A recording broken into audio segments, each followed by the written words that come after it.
Elevate.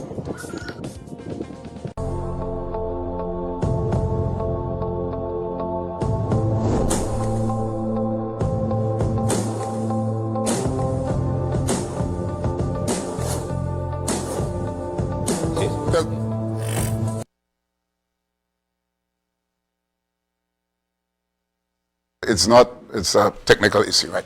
All right, let's welcome Mr. Rondell Fields, and he is the Fathers, well, he's he's the head of the Fathers Association of Trinidad and Tobago. I say head. How do you want to be referred to? You can call me anything, yes? Yeah, well, I mean, really the president. President, yeah, right. yeah. Okay, so good morning and welcome, sir. Good morning, thanks for having me as always. Very good. I So, love Tobago. All right. Mr. Michael Stewart will join us soon at some point in time. Yeah. But anyway, we're here to acknowledge the 19th of November, which is International Men's Day.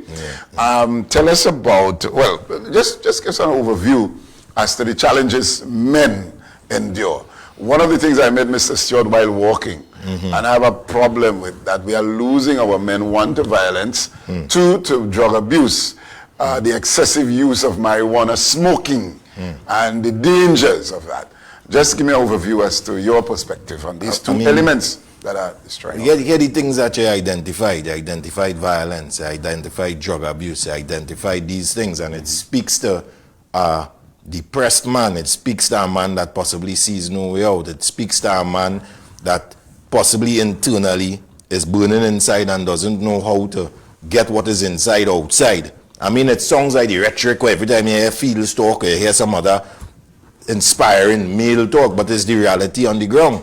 And it's something that we need to go down into the community and start socializing our men differently, letting them know that it's okay to talk, letting them, because the rhetoric that I've heard, or I would have heard prior to becoming so involved in this male advocacy, is that men don't speak. And I continue to say that is the biggest lie from hell. I don't know who bring it out here.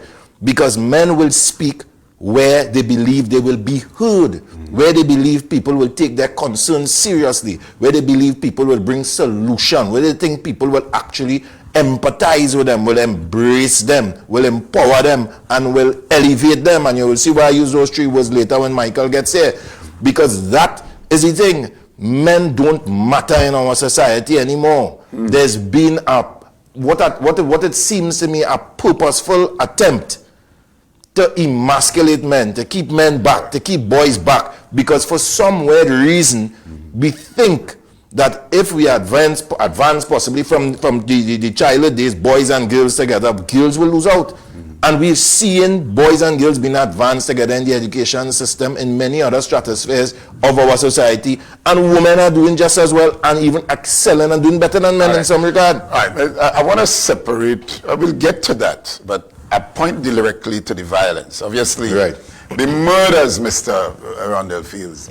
Our black men in particular are killing each other. And nobody has deprived them of any, or have pointed them to that direction. They have chosen to murder their own kind.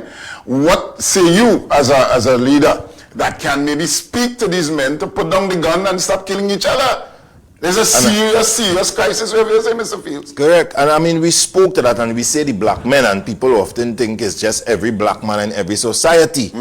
But I'm not seeing that vast number of black men where Tobago is predominantly African killing each other. We're seeing it in Trinidad. And it speaks to the way that possibly our young black African boys in the Trinidadian stratosphere are being cultured. And where does culture begin? Who are the first people? Who are the first guards? Parenting, parentage, proper parenting, the installation of good moral value and ethic, respect. These kind of things are no longer there when it comes to parenting. So I like to look at the root cause. Yes, we could talk about a number of issues that may cause crime, and people will speak about poverty, people will speak about lack of opportunity for employment. But a person who, on the whole, doesn't have the moral fiber, doesn't have the ethic, doesn't have the drive, doesn't have the will, not going to look for employment, not going to look for gainful means of employment anyway. We need to realize that we are failing in some area where it comes to the parenting. Then we will jump and say, well, fatherlessness and father absenteeism.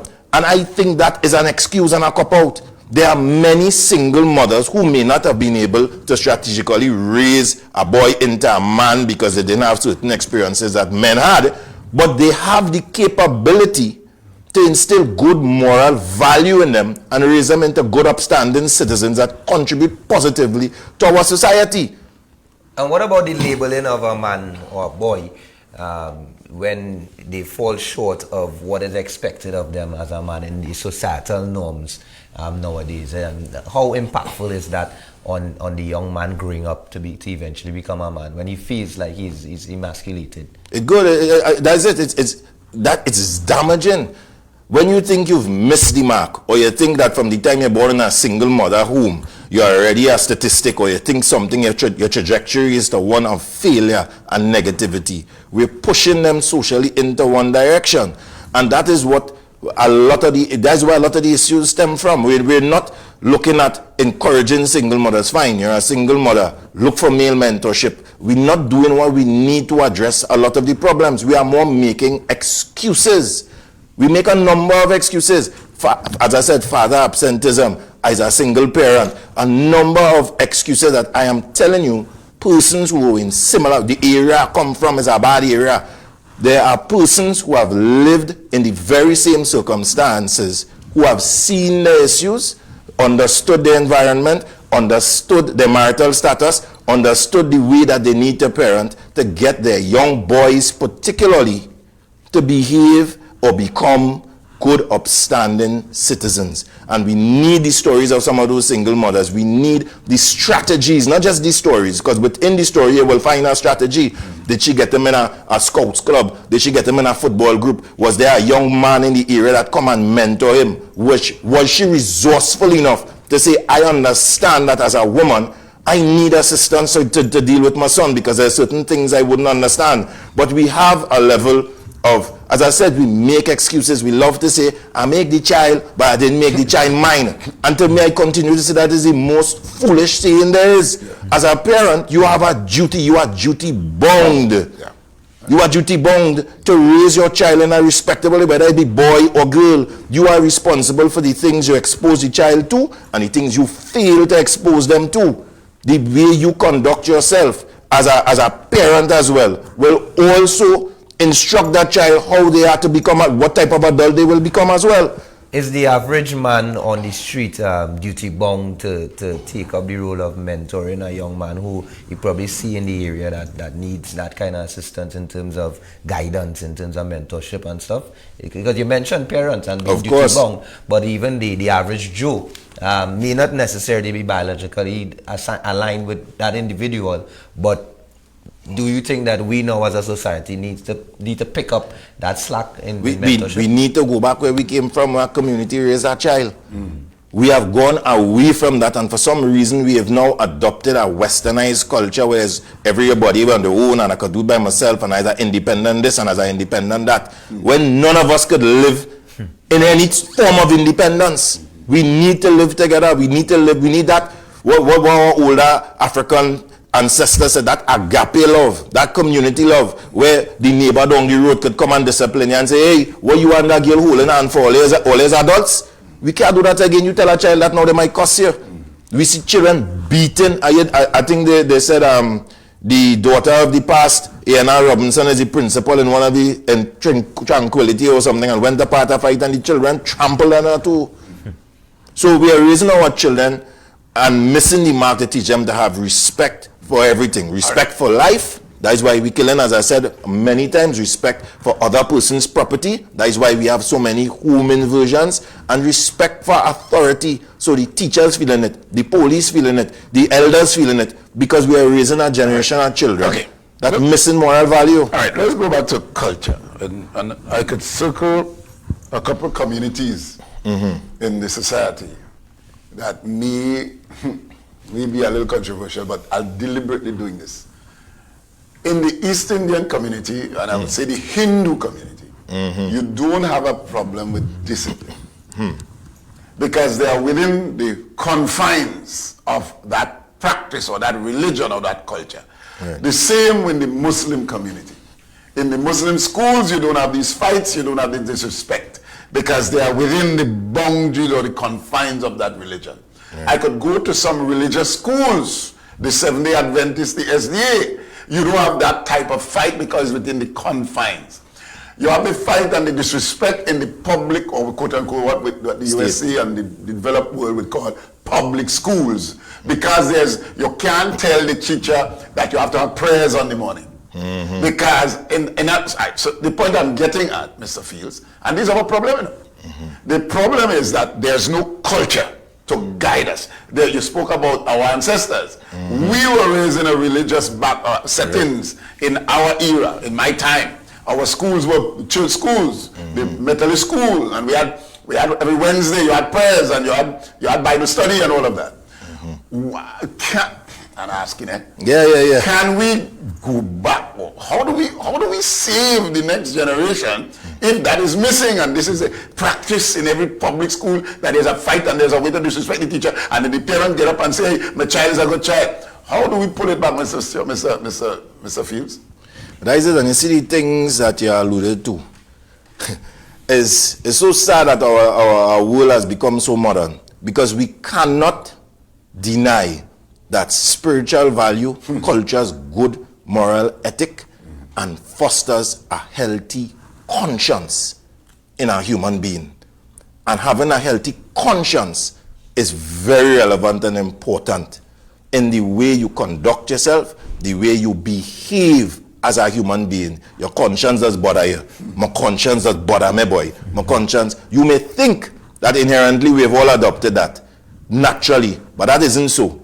That has been placed within us because of the culture you've been exposed to. And most times a spiritual culture creates or fosters for good conscience. And we honestly need to admit that now, as I said, look at these schools that are doing well. Look at these schools that are performing. Look at these schools that are not getting any fights in. It's the ones that are spiritually based.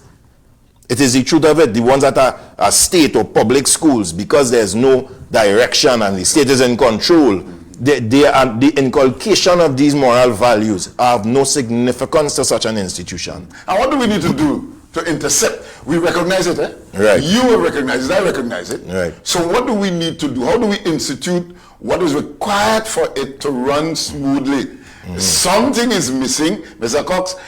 Your thoughts, you are you among us. I think you leave school last, so you would be able to kind of give a perspective as to how that can be accommodated. Was it accommodated in your time? Yeah, well, I mean, gradually you would see it coming to fruition, but it's bigger than me, and I like the direction Mr. Fields is going in terms of instilling that value system to get back that respect, because I would see it in my time. I would see a big man telling a little boy something, and he may respond a certain way, because who's you? Correct. You know, and so that is there, but I think the conversations need to continue to have, because we don't speak enough to each other and speak to some of our ills, because there would be ills that would contribute to certain behaviors, but we don't speak to it enough. And I like the fact that, and I know eventually we'll get into the International Men's Day conference, but I like the fact that initiatives and projects like these, conferences like these are taking place, and I think we need to encourage persons to attend, to actually hear some of the testimonies and hear some of the advice and see where the ship is sailing, to jump on board for the betterment of society. Correct. And I mean, the only way to govern these public issues, as Brother B referring to, is to have the acknowledgement of the heads of state. That these things what we speaking are relevant, important, and must be instituted in these places. All right. We go for the break. When we come back, we'll be joined by Mr. Michael Stewart, and of course, he is the head of B-Men. See you after the break.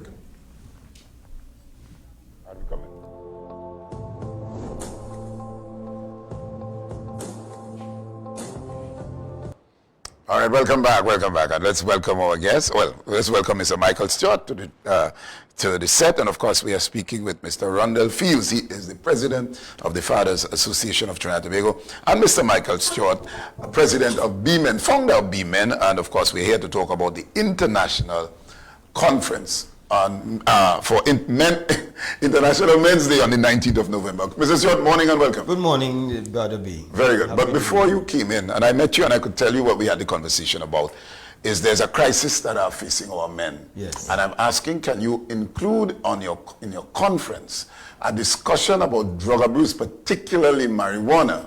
Because what the abuse of marijuana is diminishing our men to produce or to be reproductive. It cuts down your sperm count, thereby you can't produce, so you come just like a man, according to this, you have is a man, but you know, with nothing. Let's speak to what is affecting our men. We spoke to Mr. Fields about the violence that we are seeing. Our black men are killing our black men in Trinidad in large number. The president is calling on the government to react. She realized they're doing nothing, so she decided to implement measures to ensure our safety. Let's speak about these two elements that are affecting our men: marijuana use or drug abuse that is diminishing our men, and secondly, the murders. No, isn't it curious that you raised that marijuana is affecting our men? And it was instituted in this country and in a number of other countries to reduce the backlog in the court system. So have we solved the issue or have we relocated the issue? The kind of crimes that we used to have, it has gotten to the almost insensitive levels of crime. And I want to suspect, and I can only say so on research, but I think that research should be done, that many of these people who actually rob you and still will shoot you in your head, I am almost sure that there is alcohol and drugs and a number of combination of drugs in many of those people, because they are unfeeling. The inhibition is gone. So the crime has become worse in its nature because the person is not feeling it. They would probably drink alcohol and smoke at the same time. Now we see two recent stories of doctors even with it in the system. One doctor got in an accident and they found that he had drugs in his system. But we might say, but that is the legal amount.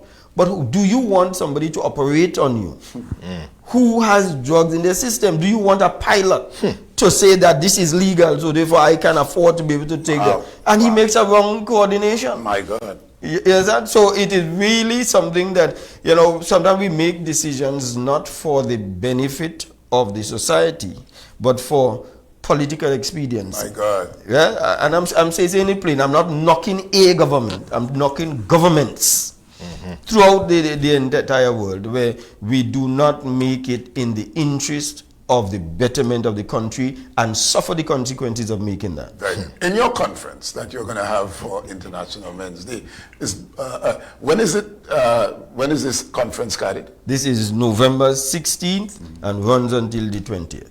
Very good. The 19th, sorry. Right. So is there any topic in your conference on men dealing with drug abuse? We plan to discuss that and how it impacts men and how it impacts, and that aspect of his sperm count is real, and I would ask the person who's speaking on it to include that, because I think that is going to hit men where it hurts. All right. Mr. Fields, these are serious issues that are confronting our men. Some is self-inflicted, with a fella choose to use drugs. Nobody forced him. But there are reasons why he may be leaning towards that. For example, he's going through a hard time. He partner will say, boy, come take a drink. He might say, yeah, nothing harder. The pressure I'm going through, yeah, nothing harder. And they introduce him to some cocaine. He start taking cocaine, he like it, and then he's hooked. Let's speak about the social ills that contribute to half of the problem, that we have to have conferences and discussions so as to convince our men there are different options. I mean, and as Michael said, we try to cover every element, the health aspect you referred to, and we're talking about the social issue aspect, and we have a section that that we have already dubbed Men in Crisis, Issues and Solutions. And I mean, what you're saying is the truth. Sometimes you see a person on drugs and you think, well, all right, inherently they were always a drug abuser. But sometimes it is a situation that they are in that force them into that position. And we must admit, because we've shown the statistic on it, that we have no places for restoration for men. We have no places of shelter for men. Absolutely. We have no genuine places. No places. I mean, sometimes we wait till they become drug addicts to then say, well, we have rehabilitation centers like the Shamrock Center and so forth. But sometimes it may have been a person who was just ousted out of their home and end up on the street. no shelter, and because there was no stopgap to have a shelter for them to help them get back onto their feet, they went onto the street, they meet another drug pusher who encourage them to, or introduce them to drugs, and they become a home dweller for the rest of their life. So we are seeing all these issues suffered by men. We have this statistic that 94% of the street dwellers in the Port of Spain area are male. What are we doing about it? There's no shelter for men. So we cannot want the social issues of men to become better until we start showing interest. We are not even gathering statistics. There are so many CSO programs being conducted over the years for women and girls. None for boys. Going to the same home where the man exists. The man is there where the single father exists with children also. And passing these homes. So how will we gather these? We collect statistics, particularly from the Fathers Association, by default. When they come and say something, and we gather it. You are seeing that your nation at this point in time, between 2019 to 2021, 320 men, 82% of the suicides were men. And you've put in no national plan. If it were women killing themselves in astounding numbers like this, they might have a state of emergency already. Wow. And I told you until 2021, I guarantee you, and I've already requested it from CAPA, from 2021 to 23, I am sure it's gone up more. In the last month, we had about 5 suicides, and we've seen it coming from the protective services, yes. Police, Coast Guard, army, prison officer, just stand up in your house with your wife and shoot off your head. What could be causing these things? All right, Mr. Stewart, let's get a sort of rundown as to where the conference would be held and what are the issues that you intended to address. I suggested the abuse of marijuana and effects. That is probably given consideration. But what else is on the agenda? Right, just before I go there, I saw Randall post something on Facebook that the number of bodies not recovered from hospitals and morgues, the majority are males. And so that struck me so deep that even in death, we are abandoned. You understand? So, and that is the theme of the conference, men matter. Men matter, okay. Empower, embrace, elevate for positive transformation. Because it seems that whenever we use the word gender, it means women. All right. And it does not mean men. And that's why we've got to change that concept. Right. So the conference would now be addressing a number of things. We'll have the formal opening that will take place on the 16th. The Prime Minister, myself, and one other member of our team, we just returned from Grenada, Adana Kombi, who is a communication specialist, quite good at what she does. And so we were able to go there and meet with the Prime Minister of Grenada, because, you know, the conference is coming out of Grenada. It was an initiative that was discussed between myself and the then acting Prime Minister, Mr. Philip Telesford. And when we spoke about what's taking place with our men, it resonated with him, and that was just July we spoke. And immediately he put things in train in order that we could be able to have this conference. Having met there, what we discussed is that there are things that we need to roll out. Drugs, business is also one of the areas that has to be addressed, because we keep telling people to go and get your subjects and go and get employment and so on. But really, should we not be pushing independence in a man becoming an employer instead of seeking employment? When he doesn't get the employment, he says, well, I applied to a number of places and nobody answered me back, and he sits down and does nothing, when he could have become an entrepreneur. So we are pushing that, and Mr. Ted Jones, who is responsible for this support, sanitizers, etc., is one of those persons who will be going with us to be able to chat with the men there about that. So we're going to talk about business. ICT. We have pushed ICT with women and girls. And when you check it, this has been going on for years. But we haven't been pushing ICT for men. How do we make them techno-savvy to build apps and do things instead of using TikTok to just watch short bursts of things that really does not progress? So ICT is one of those things. We're going to talk with, we have Dr. Wendell Wallace, who's now on, and we're going to have some discussions coming out of more research as to what drives men to do the things that they do. So a lot of things coming out, but we are also going out because it is a men's conference. We are not doing it traditionally where we sit down in a place for 3-4 days. We are now going to be going into the communities, to some of the very homes, some of the very prisons and places that they hold boys, etc.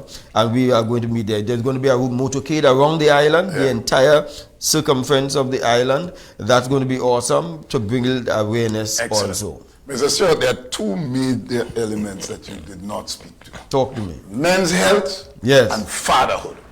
All right. I'm asking now, I'm looking at this conference, fantastic layout and so on. But these are two critical areas of the crisis that men are facing. We have to check our prostate every year from the time you're 35 and for the rest of your life. Because there's threat, and you would know that. Yes. Because you were, I don't want to say a victim, but a survivor. That's right. And so, it might be too late maybe to add. But I want to bring fatherhood in the role. Because, you know, and every time I see you, I always remember this lady who came to us. And she said, I want help with my son. And you heard me speak to that about that. Yes. You spoke earlier about the single or the mothers who cannot raise their boys because they are not men or they don't have that. So let's bring that into perspective. It may not, this might be the conference now about men's health and fatherhood. How important it is for us to speak to the role of fathers, even though they separate from the mother, who the relationship didn't work because she probably was the fault or he was the fault. But how much she bad mind and spiting him, put him in court. He had to go in, sometimes he go to jail and sit down and say he pay no maintenance. Let's talk about the role of fathers, and can that be accommodated? Is it too late? Well, I wouldn't say it is too late, but I want you to recognize that in this conference, we wouldn't be able to handle all the plethora of issues. Another one. Well, actually, I'm trying to see if Trinidad and Tobago cannot be the host for 2024. I've already started discussions with the Chief Secretary, and the Chief Secretary is really gung-ho on it. I've spoken with Mr. Sonny Craig in health and Mr. Nancy. He has already assigned the people to be able to start working along with us, for which we are very grateful. But because Tobago is also pivotal as far as the bloom is concerned, we can be able to address those health issues. And I think we also have the kind of support and people with the skills right here on the island to now address those issues of fatherhood. So while we can't deal with everything... Maybe next year. Yeah, maybe next year. Mr. Fields, I still get excited when I mentioned both of them. Give me your response to what were your... I see you're getting agitated there. give me your... No, but these are things that we discussed, though. These are things that definitely will be featured in some element for sure. I mean, for sure, I am one of the speakers there. That's right. I am definitely... It is only understandable that you expect that a good part of whatever I going to dispose there is going to be on fatherhood. And Mike, as I said, is a survivor himself. So you know the health element. What I think Mike referring to is possibly the hands-on nurses and these kind of... We may not have an health fair, but definitely the discussion of men valuing their health and realizing they are not robotic. And definitely talking about things like paternity leave, talking about the involvement of the father, paternity fraud, talking about parental alienation. They must come up in this because, I mean, it's critical and valuable to the development of every society. Fertility in men as well, or lack of fertility. All these these are things. health issues, Mr. Stewart, and clearly, because, you know, and there's a stage in a man's life when he feels undervalued, when he sees his friend with their baby on their shoulder walking and saying they're daddy. And they are, you know what I'm talking about. Yes, I'm coming for you. If you, by 35 you don't have a child. So, and there are issues that affect men, just like men with fertility issues. So all of those issues need to be spoken to, because even that leads to frustration. But I expect, I mean, if Michael allow me, I expect the person, the physician, whoever that Michael and they have selected, will definitely touch on all of these things because they're trained in that field. You understand? So just as I will touch on all the issues that I am trained in when it comes to fatherhood, I am very, very certain things that predominantly as an issue for men, health-wise, I'm certain it will be discussed in that forum. All right, and Mr. Stewart, you know, you were talking, both of us were speaking some time ago about our grandchildren. Of course. And you heard how we boasted about our grandchildren and so on. If you have a fertility issue of a mass proportion, you know how many men are robbed of that pride to talk about their children and their grandchildren, etc. And they would have found out that many times because of what they have been doing, the lifestyle that they've had. Excellent. So I think it really creates, as you said, a frustration when a man recognizes that his ability to reproduce has been taken away for one reason. And sometimes he's been mocked by his friends. You're shooting blanks, boy. You have been so long as you emasculated. No, and Mr. Sir, and maybe we need to go around when I say that, community to community. Right. Maybe this could start here, and sometimes ideas are born, found in the strangest places.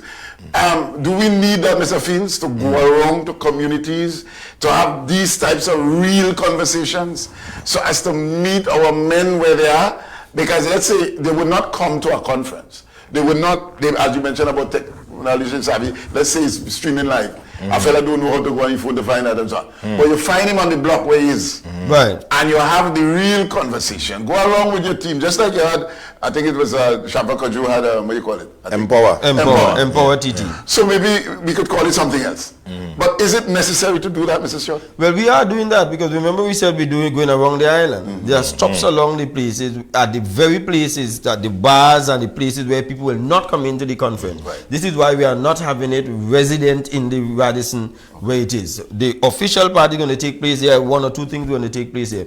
But it is really a hands-on, going out there and talking with these guys and sitting down with them, going into the homes where they are. So you are absolutely right. That is a must. Yeah, no, I mean, from my understanding, that is primarily what's taking place, because that happens on the Friday, as Mike said, going out to some of the institutions and these places on the and the minister was very, very, very passionate. I was surprised that the minister was so passionate about being on the ground. And then this Saturday where we have that motorcade going from community to community. So it's going to touch the ground and hit the ground in a very meaningful way. And the reason for doing this, and for all the other regional members to participate in this, is so that it can be emulated in every other member state after. Yeah. This is to set an example, and that is why we commend the government of Grenada. I just said for us to have change, it must start at the top. Excellent. So by them making such a great example in the Caribbean community, we are hoping that the leaders across there follow suit as well. I think that is the last one. We got to go. Mr. Stewart, your conference is on the 16th, and of course leading up to the 19th. The 19th, which is International Men's Day. All right, and closing, what we doing? So the government of Trinidad and Tobago has been written to, all the Caribbean and regional countries have been written to invite, to send delegates to it. The Grenadian government is really putting out quite a bit of money in order to be able to do that and bring these people in some cases, and in other cases asking people to send delegates. We are also asking every country and every island to be able to select a man that they think represents what we would want to emulate as a man, and have that person rewarded or awarded at that conference. Very good. Right? So one quick point. Is I want men to take this seriously. This is not a talk shop. I remember one thing, Michael, the first day we met, and we had the, what do we want to get out of this? And we wanted to be able to come in regional agreement with a lot of the issues that men are having. As I said, came to paternity leave, when it came to paternity fraud, when it comes to parental alienation, not being able to access your children. So I want every man looking at this, not think that Fields and Stewart going across are just a talk. This is to form a regional framework to make the lives of men better. Excellent. All right, thank you. And well, I know you all will do well and represent well. All right, so at this point, then we go for the break. When we come back, we will close off with Mr. Cox. See you after the break.